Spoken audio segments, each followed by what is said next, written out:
সুপ্রভাত, শুভ সকাল বন্ধুরা। আরও একটা নতুন ব্লগে আপনাদের অনেক অনেক শুভেচ্ছা, ভালোবাসা জানাই। পাখি ডাকছে, দেখুন কি সুন্দর। আজকে অনেক দিন পর আকাশটা কি সুন্দর নীল দেখাচ্ছি আপনাদের। দেখুন বন্ধুরা, অনেক দিন বাদে কি সুন্দর নীল আকাশ আর সাদা সাদা মেঘ, কি দারুণ লাগছে না? আর এই দেখুন দুটো ফড়িং বসে আছে, এই দেখুন দুটো ফড়িং বসে আছে, কি সুন্দর। তারটার মধ্যে একই রকম দেখতে।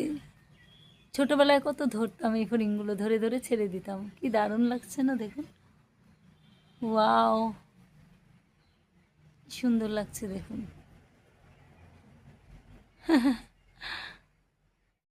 এই দেখুন বন্ধুরা, কি সুন্দর একটা হলুদ পাখি বসে আছে, এই দেখুন। ওয়াও, চলে গেল। আর এই দেখুন কি সুন্দর ফুলগুলো ফুটেছে, সকালবেলা ঘুম থেকে উঠে দেখছি, দেখুন কি দারুণ লাগছে না দেখতে। এখানে যে বেলি ফুল ফুটেছে গাছে, কত রঙ্গন ফুটে আছে। আর এই যে দেখুন, এই গাছটাতে কি সুন্দর একটা জবা ফুটেছে, পঞ্চমুখী জবা, দেখুন কি দারুণ লাগছে না? আর পাখি ডাকছে। আজকের পরিবেশটা একদম অন্যরকম লাগছে। এই যে দেখুন, আমাদের নারকেল গাছে কি সুন্দর ডাব এসেছে, কতগুলো দেখুন। গাছে কত ডাব ধরেছে, এই দেখুন না। এটা আমাদের বাড়ির নারকেল গাছ, পেছনের দিকের। এই দেখুন কি সুন্দর পাখি ডাকছে, দেখুন।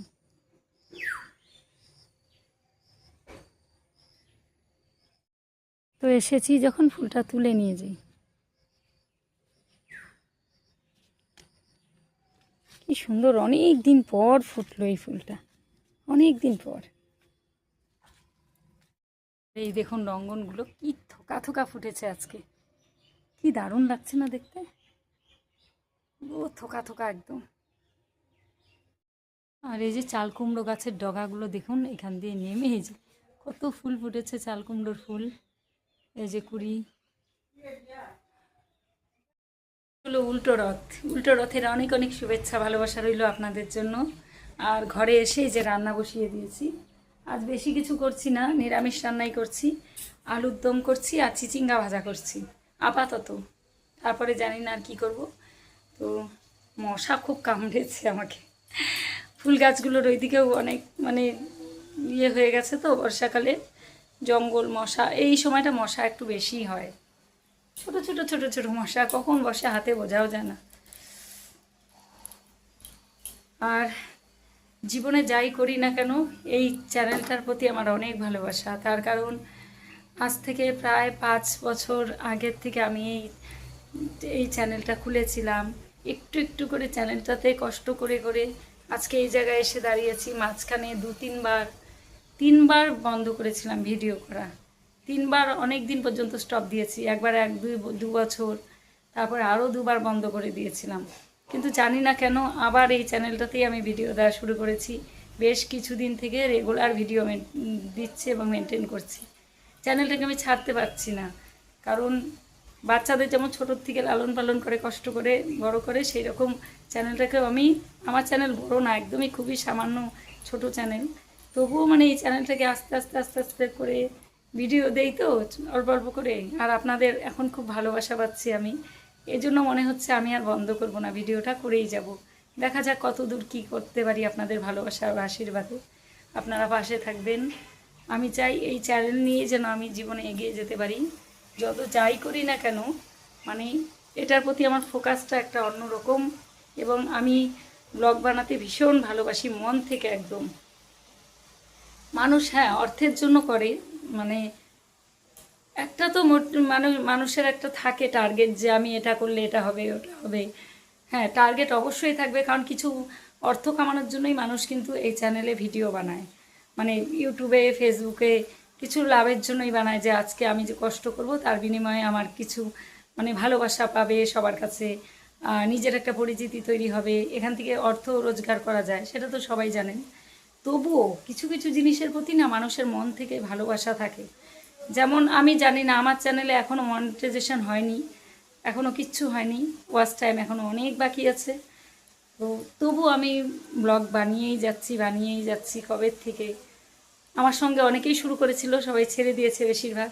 তবুও কেন জানি না আমার মন থেকে মানে আমি জবের থেকে ভিডিও দেখছি মানে যে এইভাবে ব্লগ বানানো যায় বা মোবাইলে যখন থেকে আমি দেখলাম যে ব্লগ করছে সবাই, তখন থেকে না ব্লগ দেখে দেখে ব্লগের প্রতি আমার একটা ভালোবাসা জন্মেছিল। তারপর থেকে আমি এই যে ভিডিও দেওয়া শুরু করলাম, একটা দুটো করে করে। আর এটার প্রতি একটা আলাদা টান, জানি না কেন। আর ভিডিও না বানালে আমার নিজেরও ভালো লাগে না। এই যে আপনাদের সঙ্গে অনেক মনের কথা শেয়ার করি, সব কিছু দেখাই একটু একটু করে, সারাদিনে কী করছি না করছি, নিজের সময়টাও কেটে যায় একটা ব্যস্ততার মধ্যে, ভালো লাগে বেশ। তো এখন ঝটপট করে রান্নাটা করে নিই। ভাত তো হয়ে গেছে, রান্না করছি, আর দেখা যাক কী হয়। সংসারের সমস্ত কাজ কমপ্লিট করে দিয়ে আবার বেরিয়ে পড়লাম একটা কাজের জন্য। কয়েকদিন থেকে আমাকে যেতে হচ্ছে। আর এই যে এখন রাস্তাতে আছি টোটো ধরে, এত হুড়োহুড়ি করে সমস্ত কাজ সেরে আমাকে বেরোতে হলো।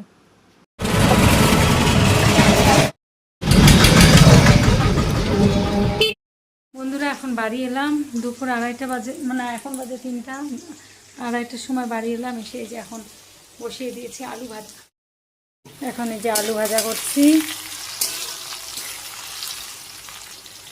ওদের দাদাভাইকেও খেতে দিয়ে দিয়েছি, এখানে খাচ্ছে। শুভ বিকেল বন্ধুরা, এখন চলে এলাম এই যে কাপড় তুলতে, তারপরে কারি পাতা তুলব। কাপড়গুলো তুলে ফেললাম, এখন যাচ্ছি কারি পাতা তুলতে। কারি পাতা দিয়ে আজকে চিড়ে ভাজা করব। নিজেদের গাছ যেহেতু আছে তাই যখন তখন তুলে খাওয়া যায়, এটা একটা সুবিধা। এই হলো আমাদের কারি পাতার গাছ।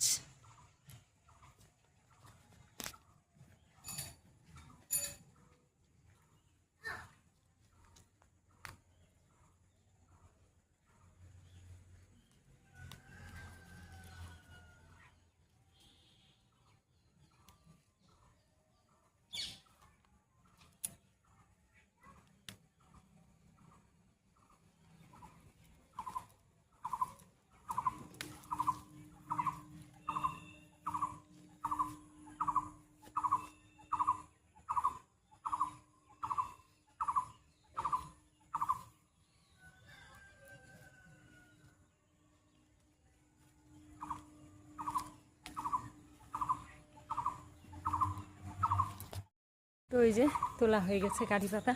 নিজেদের গাছ আছে জন্য যখন তখন তুলে নিয়ে রান্নার মধ্যে চিড়ে ভাজা, মুড়ি ভাজা সব কিছুর মধ্যে দেওয়া যায়। কি সুন্দর পাখিটা ডাকছে। আর কিছুক্ষণ পরেই সন্ধে লেগে যাবে। বিকেলের পরিবেশটা খুব সুন্দর।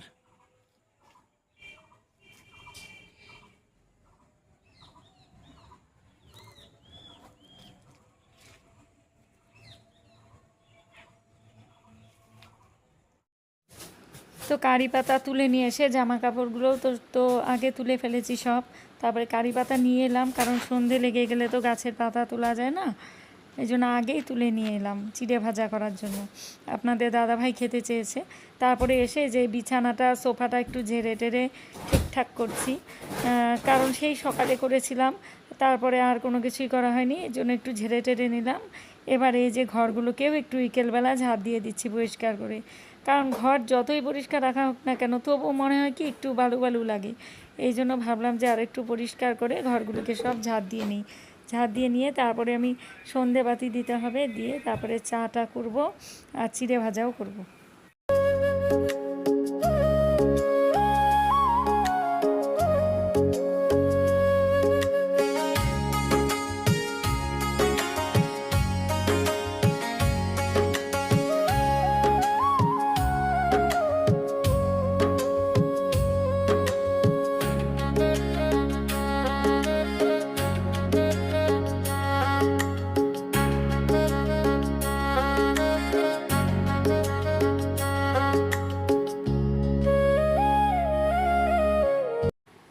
তো আমার সন্ধেবাতি দেওয়া কমপ্লিট হয়ে গেছে। তো এখন চলে এলাম রান্নাঘরে, আর এখন সন্ধেও পার হয়ে গেছে। আর এখন এই যে ভাজবো চিড়ে। তো চিড়ে নিয়ে এসেছিল গতকাল, বলেছিল চিড়ে ভাজা খাবে, তাই এই যে এখন সাদা তেল দিয়ে চিড়ে ভেজে নিচ্ছি, আর তার আগে যে পাঁপড় ভেজে নিচ্ছি, পাঁপড় দিয়ে আর কারি পাতা দিয়ে চিড়ে ভাজা করব। তো বাদাম ঘরে ছিল এতদিন, বাদাম দিয়ে মুড়ি ভেজে ভেজে শেষ হয়ে গেছে, আর আমার খেয়ালও নেই বাদাম আনার কথা, এই জন্য যা আছে তাই দিয়ে চিড়েটা ভাজা করে নিচ্ছি। আর এই যে পাশে বসিয়ে দিয়েছি চা, কারণ হচ্ছে চিড়ে ভাজা তো আর এমনি খাবে না, এই জন্য চাটাও বসিয়ে দিলাম, যে চিড়ে ভাজা হতে হতে আমার তাহলে চাটাও হয়ে যাবে করা।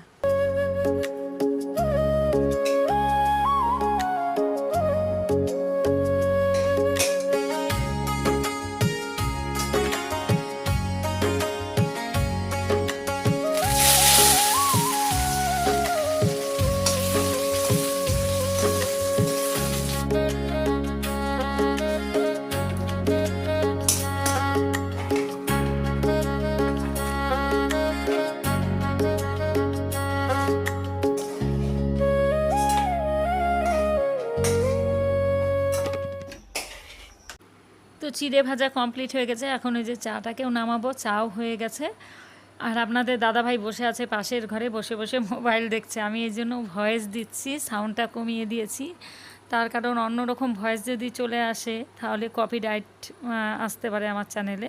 এমনি অলরেডি অনেকগুলো কপিরাইট আমার এসে বসে আছে আগের ভিডিওগুলোতে, কয়েকটা ভিডিওতে। তো জানি না ওগুলো কী হবে, আর মনিটাইজেশনের ক্ষেত্রে কোনো অসুবিধা হবে কি না পরবর্তীতে সেটাও জানি না। আপনারা যদি জেনে থাকেন অবশ্যই জানাবেন। আর এই যে এখন আমি চিড়ে ভাজা নিয়ে চলে এলাম এই ঘরে। তো আপনাদের দাদাভাই ওয়েট করছিল খাওয়ার জন্য, তো এই যে এনে দিলাম, মহা খুশি, কারণ খেতে চেয়েছিল। ও যেটাই খেতে চায় আমি কিন্তু ওকে বানিয়ে বানিয়ে খাওয়াই, তার কারণ ও বলতে পারবে না কোনো দিন ও যেটা খেতে চেয়েছে আমি করে দেই না।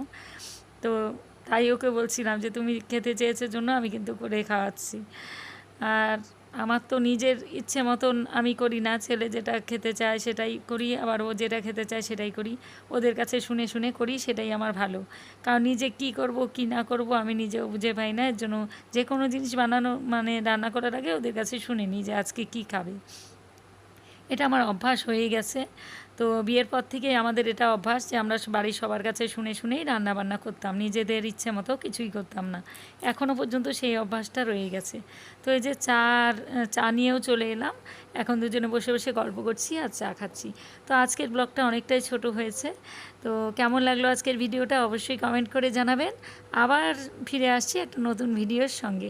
আর আপনাদের ভিডিওগুলো ভালো লাগলে চ্যানেলটিকে সাবস্ক্রাইব করে পাশে থাকবেন, আর একটু শেয়ার করে দেবেন বন্ধুবান্ধবের সঙ্গে। তো আজকের মতো টাটা, ফিরে আসছি আবার একটা নতুন ব্লগের সঙ্গে। সবাই ভালো থাকবেন।